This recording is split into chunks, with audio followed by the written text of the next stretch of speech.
नमस्कार.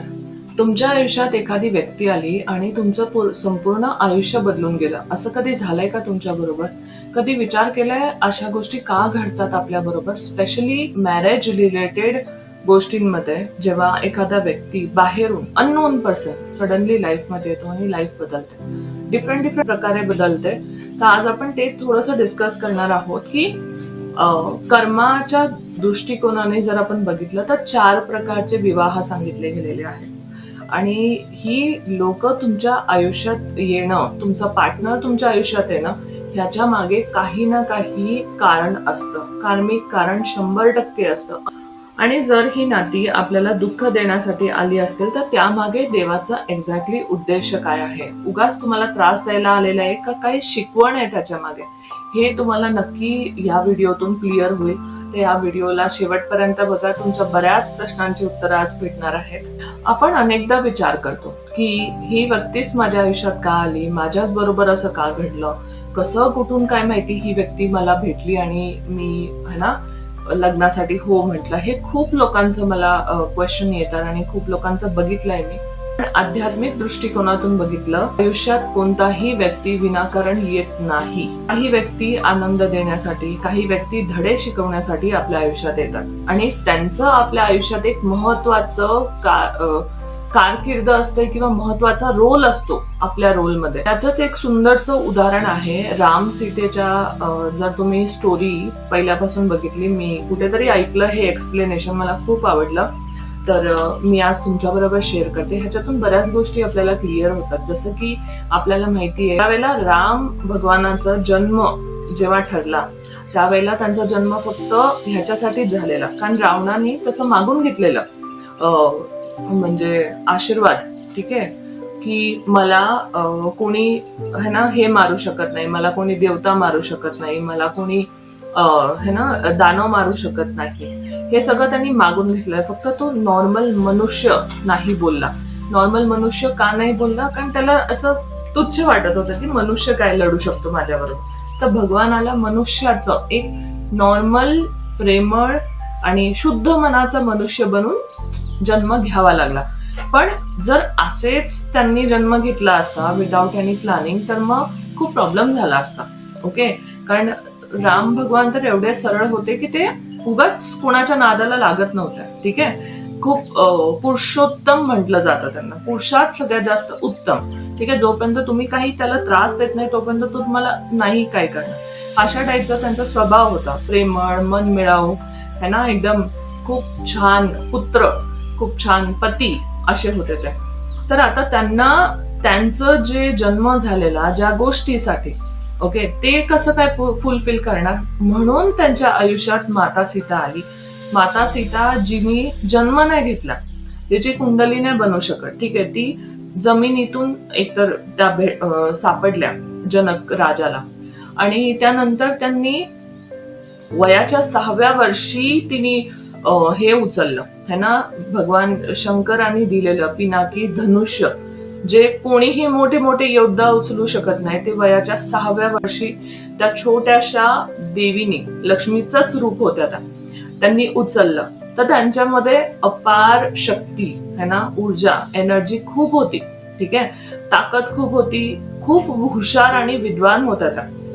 ओके, मग अशा वेळेला जेव्हा भगवान रामाबरोबर लग्न झालं त्यांचं, त्याच्या मागे एक उद्देश होता, खूप मोठा उद्देश होता.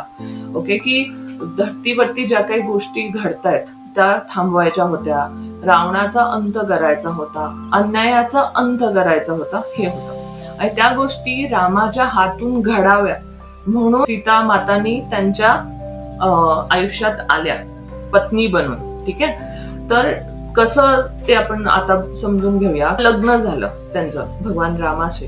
ठीक आहे, आणि जेव्हा त्या वनवासात गेला, वनवासात पहिलं भगवान राम बोलले की तुझं काही काम नाही, मी वचन दिलंय, मला पूर्ण करावं लागेल, तुझ्यासाठी अटी नाहीयेत. पण त्या गेल्या त्यांच्या बरोबर. ओके, आणि त्यानंतर मग जेव्हा त्यांनी स्वर्ण मृग बघितला, ओके, म्हणजे हरिण बघितला, तर त्या मोहात पडल्या असं सांगितलं गेलं. ते का घडलं? ओके, कारण त्या तर एवढ्या हुशार होत्या, त्यांना सगळं ज्ञान होतं, तरी त्यांनी मुद्दामून म्हणजे असं घडून आणलं गेलं त्यांच्याकडनं की है ना ह्या गोष्टी घडाव्या म्हणून. जे रावण तिच्याकडे येतात आणि त्यांना किडनॅप करायचा प्रयत्न करतात, म्हणजे अपहरण करायचा प्रयत्न करतात. लक्ष्मणाला पण त्यांनी जबरदस्ती पाठवलं, तो जात नव्हता. पण ते जे कार्यासाठी भगवान राम आलेले ते पूर्ण करण्यासाठी ह्यांना हा रोल प्ले करणं खूप महत्वाचं होतं. ओके, तर त्या पण आपला आपला रोल प्ले करत होत्या माता सीता. ठीक आहे, की तो क्षण यावा जेव्हा रावण येतील आणि त्यांना किडनॅप करतील, त्यांचं अपहरण करतील आणि मग भगवान रामला तिथपर्यंत जायला लागेल आणि युद्ध होईल. ओके, हे त्यांना करायचंच होतं. कारण जेव्हा रावण आले सीतामाताला उचलण्यासाठी, अपहरण करण्यासाठी, त्यावेळेला पण आपण बघितलेलं आहे की सीतामाता स्वतः म्हणतात की तुला श्राप लागलेला आहे, तू मला माझ्या इच्छेविरुद्ध तू टच नाही करू शकत. ठीक आहे, तर म्हणजे त्या एवढ्या ज्ञानी होत्या, त्यांना सगळ्या गोष्टींची कल्पना होती. ओके, पण त्या त्यांचा रोल प्ले करत होत्या.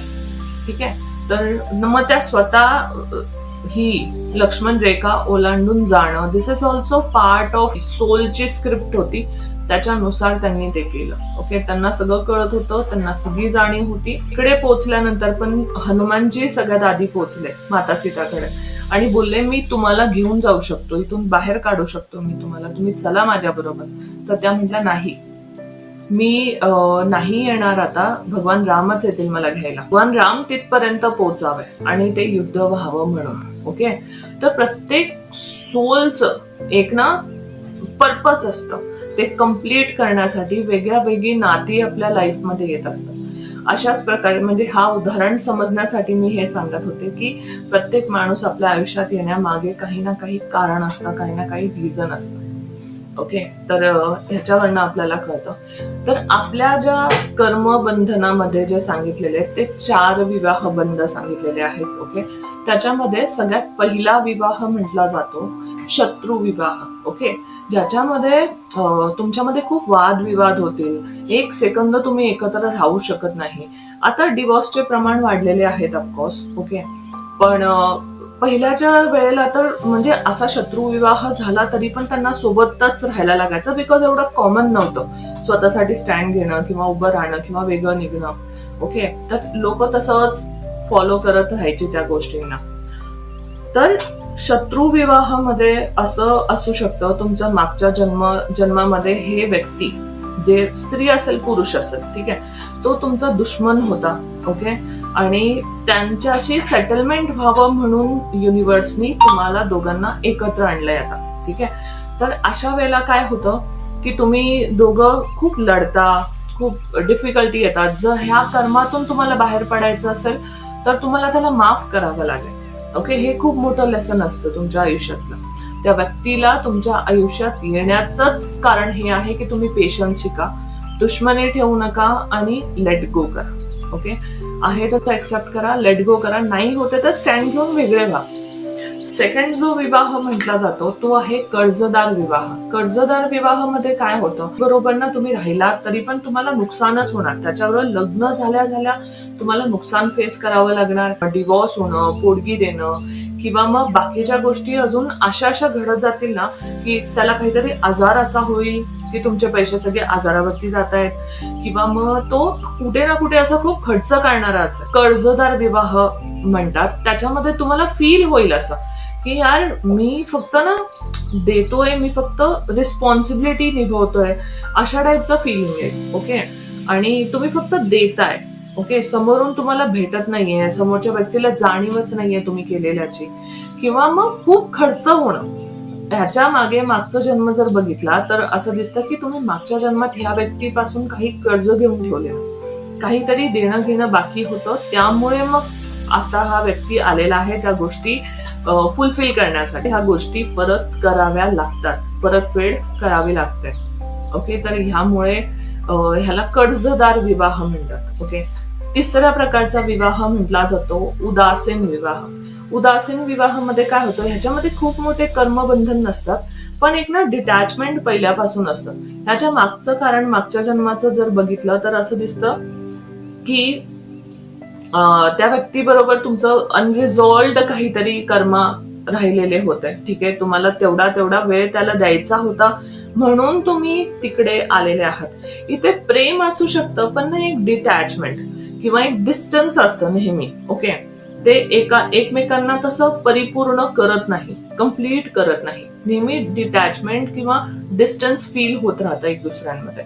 अशा टाईपचा विवाह असतं तुमचं उदासीन विवाह. ठीक आहे, त्याच्यामध्ये काही होप नाही राहत, प्रेम नाही राहत, एन्जॉय नाही राहत, डिस्टन्स राहतो नेहमी. चौथ्या प्रकारचं जे विवाह म्हटला गेलेला आहे तो आहे सोलमेट विवाह. ओके, ज्याच्याशी तुमचं मागच्या जन्माचं खूप गहरा नातं आहे, खूप स्ट्रॉंग बॉन्ड आहे. ओके, ज्यांनी नेहमी तुम्हाला अपलिफ्ट केलेलं आहे, नेहमी तुम्हाला प्रेम केलेलं आहे अनकंडिशनली. असा व्यक्ती तुमच्याशी विवाह करतो जो मागच्या जन्मापासून तुमचा सोलमेट होता आणि या जन्मात पण सोलमेट आहे. असा व्यक्ती तुमच्यावर ह्या जन्मात सोलमेट विवाहामध्ये आला तर मग आयुष्य खूप जास्त सुंदर होतं. ओके, मग ह्याला एक सुंदर ब्लेसिंगच म्हणू शकतो आपण. कारण आजच्या जीवनामध्ये सोलमेट भेटणं, तुमचा पार्टनर है ना, किंवा तुमचा पती किंवा पत्नी सोलमेट असणं हे खूप रेअर झालेलं आहे. खूप कमी असे नाती बघितलेली आहेत. ठीक आहे, अप्स अँड डाऊन्स यांच्या नात्यात पण होणार, छोटे मोठे मनमुटाव वगैरे होतील, पण again back to love. Okay, ते दोघं तेवढ्या प्रेमामध्ये असतात की ते छोटे मोठ्या गोष्टी खूप इझिली निघून जातात आयुष्यातून. ठीक आहे, आणि एक दुसऱ्यासाठी समर्पित भाव असतो त्यांच्यामध्ये. ह्याला म्हणतात सोलमेट विवाह. ओके, तर हे कर्माच्या बंधानी बनलेले 4 विवाह म्हटले गेलेले आहेत आपल्या पुराणानुसार. तुम्ही असं डोक्यात ठेवा की हा व्यक्ती जर माझा शत्रू विवाहामध्ये आलेला आहे, हा शत्रू आहे माझा, तर प्रत्येक जन्मात हा शत्रूच होऊन येईल किंवा पुढच्या जन्मात परत शत्रू बनून येईल. ते तुमच्या हातात आहे, ज्या आयुष्यात आलेली आहेत, बिकॉज तुम्ही ह्याला रिझॉल्व्ह करा, तुम्ही ह्याला लेट गो करा, तुम्ही ह्याला एक्सेप्ट करा. ओके, आणि माफ करून टाका. ओके, लोक डिवोर्स घेतात पण तरीही डोक्यातून त्या गोष्टी जात नाहीत, लेट गो करत नाही, माफ करत नाही. ह्याचं कधी वाईट होणार, ह्याचा काय प्रॉब्लेम होणार, ह्याला कधी हे होणार. तुम्ही कर्म स्वतःच्या विचाराने क्रिएट करता. ओके, तो व्यक्ती तुमच्या आयुष्यातून गेला किंवा आहे, तुम्ही जर निघू शकत नाही ना, तुम्ही एक्सेप्ट करा हा ऍज इट इज. ओके, तर स्वतःला असा त्रास देत बसू नका, पुजत बसू नका आतून त्याच गोष्टी डोक्यात ठेवून. ओके, आणि जर हा व्यक्ती तुमच्या आयुष्यातून गेला, डिवोर्स झाला, तर लेट गो करा, माफ करा. ह्याच्या मागे माझेच कर्म होते असं विचार करा आणि एक्सेप्ट करा. आणि त्याच्यातून तुम्हाला काय धडा भेटला, मे बी माझं देणं घेणं बाकी होतं म्हणून ते आलेलं, तिला पोडगी द्यावी लागली, तर मग असा विचार करा की ठीक आहे, ते पण मे बी माझंच देणं बाकी होतं त्यामुळे. आणि तुम्ही नेहमी बघतात, मी खूप वेळा बोललेले माझ्या व्हिडिओमध्ये पण, जेव्हा कार्मिक नाती जे असतात, वरचे 3 नंबरचे विवाह, तिन्ही पण विवाह जर असतील तुमच्या आणि तुम्ही डिवोर्स घेतला, तुम्हाला कळलं सगळ्या गोष्टी आणि तुम्ही प्रॉपरली त्यांना लेट गो केलं, माफ केलं, तुमच्या आयुष्यात 100% प्रगती होणारच होणार. ओके, कारण त्यावेळेला आपण कर्मा रिलीज करतो ना, आपण जन्म घेतो तेव्हा 500 किलो आपल्या डोक्यावरती घेऊन येतो. ठीक आहे, आता ते जर आपल्याला काढायचंय तर आपल्याला ह्या गोष्टींना लेट गो करणं किंवा सोडणं खूप महत्वाचं आहे ना. तेव्हा तर ते कर्ज कमी होईल आपल्या डोक्यावरचं. ओके, कारण ओझं घेऊन चालणं सगळ्यांसाठी डिफिकल्ट आहे. जे मृत नातं आहे त्याचं ओझं का उचलून चालायचंय खांद्यावरती, त्याला सोडून द्या, काढून टाका, झालं ते झालं. ठीक आहे, तर नवीन सुरुवात करा, नव्याने सुरुवात करा. आयुष्य खूप सुंदर आहे. ह्या गोष्टींना थोडा बघण्याचा दृष्टिकोन बदला. माझ्याच बरोबर असं का, माझंच असं का, आणि हे असं का होतंय माझ्यावर, असं न विचार करता ह्याच्यातून मला काय शिकायला भेटतंय. युनिव्हर्स किंवा देव किंवा कर्म तुमचे दुश्मन नाही आहेत. ओके, तुम्हाला काही ना काही शिकवण्यासाठी आलेले आहेत. या गोष्टी पण तुम्हाला शिकवण्यासाठीच घडतायत. तर मग थोडंसं वेगळ्या दृष्टिकोनाने बघायचा प्रयत्न करा. आजचा व्हिडिओ बनवायचं कारण हेच होतं. मला मागे पण एक कमेंट आलेला की है ना, डिवोर्स झाला, बायका जेव्हा पुरुषांना त्रास देतात त्यावेळेला तुम्ही बायका कुठे असता. पण आत्माच्या वर्ल्ड मध्ये किंवा सोलच्या वर्ल्ड मध्ये ना मेल फिमेल नसतं, ते तुमचे कर्म असतात. ओके, जे तुम्हाला ह्या गोष्टीमध्ये घेऊन आलेले आहेत. So be aware. ओके, की आपल्याला काय शिकायला भेटतंय ह्याच्यातून, हा व्यक्ती मला काय शिकवण्याचा प्रयत्न करतोय, मला पेशन्स शिकवतोय, मला टॉलरन्स शिकवतोय, की मला स्टँड घेणं शिकवतोय. ओके, आता मला सहन होत नाही, मला स्टँड घ्यायचाच आहे, मला ऐकायचं नाहीये, मला माझं माझं अस्तित्व आहे, हे जर तुमच्या डोक्यात येत असेल तर स्टँड घ्या. तेच शिकवायला तो माणूस आलेला आहे. ओके, ते स्त्री असेल पुरुष असेल सगळ्यांसाठी एकच हे आहे. ओके, आणि जर तुम्हाला नसेल पॉसिबल तर आहे त्या गोष्टी ऍक्सेप्ट करा आणि लेट गो करा, माफ करा. आहे तसं चाला, स्वतःमध्ये खुश राहण्याचा प्रयत्न करा. नका अपेक्षा ठेवू ना समोरच्या माणसाकडनं की तो हे करेल, तो ते करेल. नाही करत आहे, असाच भेटलाय आता नशिबात, असेल मागच्या जन्माचे काय कर्म, मी स्वतःला खुश ठेवेल, हा विचार करा. आताचा जन्म जे झालं ते झालं, पण ऍटलिस्ट पुढचा जन्म तुमचा चांगला राहील. कारण लोकांना बदलणं तुमच्या हातात नाहीये, तुमच्या हातात आहे स्वतःला बदलणं, स्वतःची मनस्थिती बदलणं, स्वतःची एनर्जी बदलणं. तर त्याच्याकडे थोडंसं लक्ष द्या, स्वतःची मेंटॅलिटीकडे लक्ष द्या. त्यांना खुजत राहू नका, आतून त्रासात राहू नका. लेट गो करा, माफ करा आणि सुंदर आयुष्य जगा. एखादी गोष्ट नसली तर काही फरक पडत नाही, ठीक आहे, पण आहे त्या गोष्टीचा सन्मान करून, ऍक्सेप्ट करून खुश राहा. नमस्कार.